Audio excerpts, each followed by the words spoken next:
د ننګرهار پوهنې ریاست د بدني روزنې مدیریت له لوري ونې مخکې د اماراتي او خصوصي ښوونځیو ترمنځ د کرېکټ ټورنمنټ پر لار اچول شوی و چې د ننګرهار عالي لېسې په اتلولۍ پای ته ورسېد. د ننګرهار پوهنې ریاست تدریسي مرستیال مولوي لیاقت علي عابد د دې سیالیو په تړاو وایي زده کوونکو ته یې بېلابېلو لوبې برابرې کړي او هڅه کوي راتلونکي هم د زده کوونکو د روغتیا ساتنې او نورو هیوادونو سره د سیالۍ په موخه پروګرامونه پر لار واچوي. نو ان شاء الله الرحمن دغه سیالي ډېرې شوې دي او موږ ورسره همکاري کړې ده، موږ تشویق کړي دي. نن وروسته به ان شاء الله الرحمن دغه سیالۍ ته نوره وده ورکوو چې څومره زموږ همکاري کېږي ان شاء الله د هرې نګاه او د هر بخش نه ان شاء الله موږ همکار یو.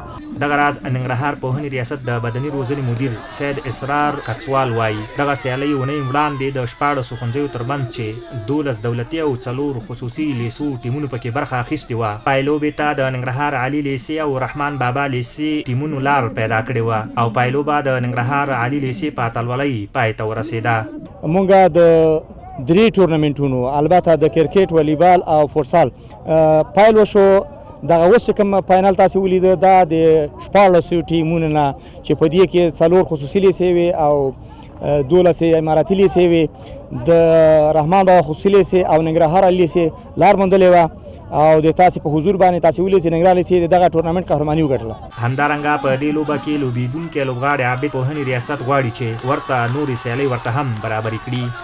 نړۍ مننه کوو د رئیس صاحب څخه چې موږ ته دغه ټورنمنټونه په لار اچولي دي.